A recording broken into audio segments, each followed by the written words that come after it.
Jai Gurudev. Book's name A Glimpse of the Golden Future.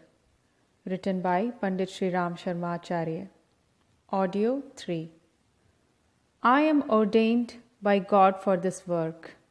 The rulers of the world will be compelled to change their ways and desist from talking in terms of war. They will be motivated to withdraw their belligerent stands and withhold their armaments. The intellectuals amongst the masses will also be forced to declare the existing political organizations unsuitable for humankind. They will inform people that the traditional historical demarcation of countries has become outdated and infructuous, that in the changed environment, new arrangements were needed and will be made. One nation for global humankind would no longer remain merely an ideal. Now, divine powers would create a suitable framework for the same, in which the philosophy of life as live and let live and global brotherhood will not only be appreciated but also be adopted by the humankind. In order to achieve this objective, divinity would usher in a revolution in the existing philosophies, and man will see it as regeneration of the degenerated world.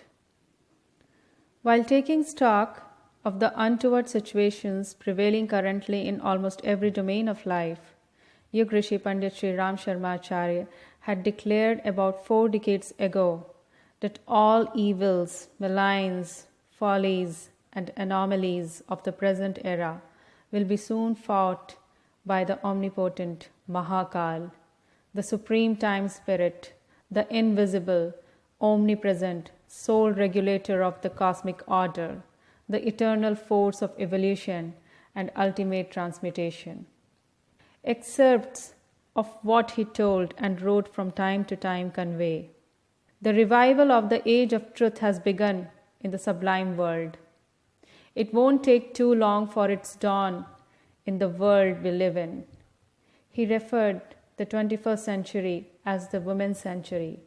The millennium commenced with which we'll see the prominence of the virtues of womanhood, benevolent sentiments of love, compassion and service, ascent of divine culture.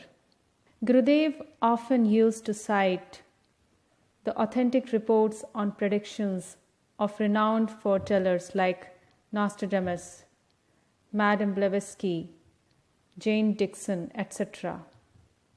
He presented an unbiased analysis of both the positive as well as skeptical and negative views of different futurologists, including the prophetic quotes in different religious scriptures and doctrines. Referring to what he experiences of the role of Indian philosophy and culture in the century ahead, he explained in a discourse: I get a clear view of the future world where India, the country of Vedic rishis, the torch-bearer of the divine culture, is going to lead the world. It is also going to guide the spiritual progress of the world. Several sages of the ancient times have foreseen this possibility. Noted among them is Nostradamus of France, whose poetic quatrains mysteriously predicted several events of future a millennium ahead. 800 of his predictions have come true, including the breakdown of World War II, terrorist attack on World Trade Center, etc. So popular his long unnoticed book has become that many scholars the world over are decoding and researching this rhetoric ancient manuscript. Some of Nostradamus' predictions of the years still concealed in the folds of future include that of united efforts of India and Russia, war-like conflicts between America and China, etc. Well, most important of his predictions in today's context are those sighting a glimpse of the future of the world beyond the 21st century. In a nutshell, the implications of these are integration of Indian philosophy and spirituality with the Western science and rise of India as superpower of the world. Indeed, these possibilities have begun to surface on the world scenario in several respects. Today, America is a mighty power, prominent in the world scenario, but even if it plans and succeeds in making many more high-tech nuclear bombs, Star Wars, ultra-advanced spacecrafts like Challenger, etc., the future lies in India's hand. Nature needs a balance. Science without ethics, intellect without sensitivity, technology sans spirituality cannot achieve global peace and welfare. But if India has to lead the world tomorrow, where are the people to shoulder this responsibility? We need dedicated, duty-bound talents with high integrity of character and spiritual qualities. I want to train you all for this purpose because I know you are born for big purpose. I have developed Shanti Kunj into a kind of university for chiseled refinement of personality and elevation of character. It's like a nursery of nurturing the saplings of would-be leaders, great citizens, spiritually awakened talents. I want to develop it like the Nalanda University of ancient times. He envisaged a threefold mode of evolution for resurrecting the bright era via reformation and improvement at the personal, familial, and social levels. The new socio-political system, he said, would not be hierarchical, rather it would work with collective cooperation like that of the waves in an ocean. He considered the purity of intellect and enlightenment of talents as an urgent need of the present era. He has invited talents and expertise from every domain of art, culture, literature, social science, law, education, politics, finance, and social, physical, and biological sciences and technology, etc., and called for the leaders, professionals, experts, scholars, authorities, and potential architects of the human society and the future of the world to come out of the shell of narrow interests and prejudiced inclinations and realize their extra responsibilities in the critical period. Those who will join hands in this unique venture of Yug Nirman would be worthy of the immortal glory of being the associates of Mahakal. The radiance of their dedicated endeavors would brighten up the dawn and ascent of the divine era in the coming century. In his words, it is an emergency period when we will have to dedicate our endeavors to serve the dual purpose of preventing the decline and the destruction of human dignity and simultaneously establishing the righteous trends of elevation and development in the multiple dimensions of life. Each one of us will have to play his altruistic role with due responsibility during this critical phase. I will continue to devote every second of my life, every impulse of my vital energy, without pause until the dawn of the divine era becomes visible. You should also prepare to be part of the epochal mission and take the glorious credit which the Almighty wants to bestow upon you. Don't think that your capabilities are limited. What can you do to revert the declining trends when the whole world seems to move with the flow of time? Haven't you heard of the Pandavas? What had happened in the war of Mahabharat? Even the most intrepid and skilled warrior like Arjun was baffled in the battlefield. Arjun's concern would appear genuine to any logical mind. The Pandavas were only 5 with their handful of resources and friends, while Kauravas were 100 and had well-equipped grand army of millions of soldiers. Moreover, most of those on the enemy's side were the near and dear relations and friends of the Pandavas. It was impossible in an ordinary case to imagine, even in a dream, the survival of Pandavas. Leave aside the chance of their victory.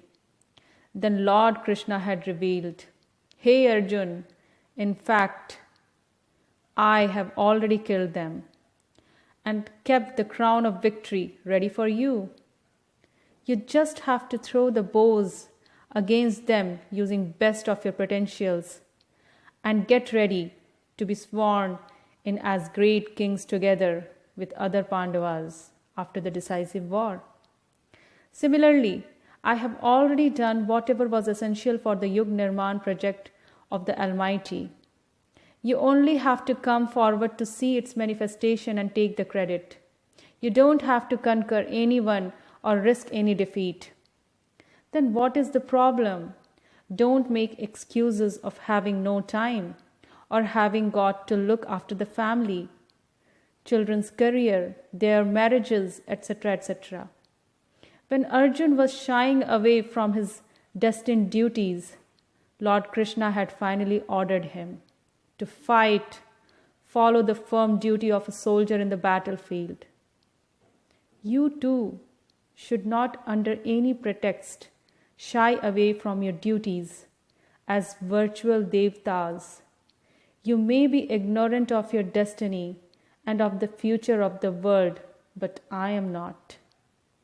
Irrespective of what one's faith, lineage, and nationality, everyone who is awakened and would like to contribute his share of duties in this critical phase may begin by adopting what this great saint, the angelic sage, guided as the global manifesto of the new age.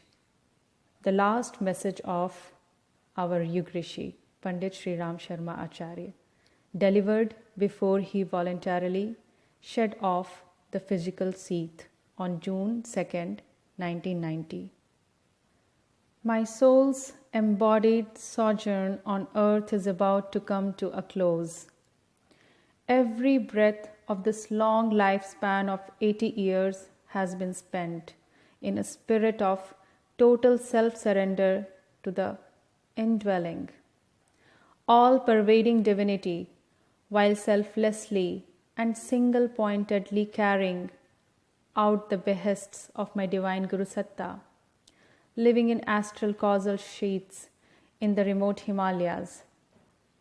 The stupendous and the Herculean tasks of uplifting humanity into the golden era of Satyug will be far more swiftly and effectively accomplished by working as a liberated soul through the self-effectuating and all-conquering divine cosmic energies of the higher planes of consciousness, instead of somehow carrying on the work with this worn-out physical sheath.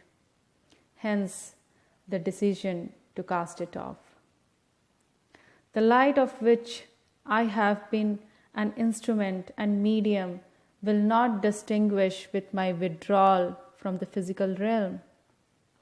I assure all Persians that I will continue living and working with them at Shantikunj and elsewhere in my astral causal body as a concrete presence and guide, help and inspire them in their efforts to lead humanity into the golden era of truth, light, and immortality.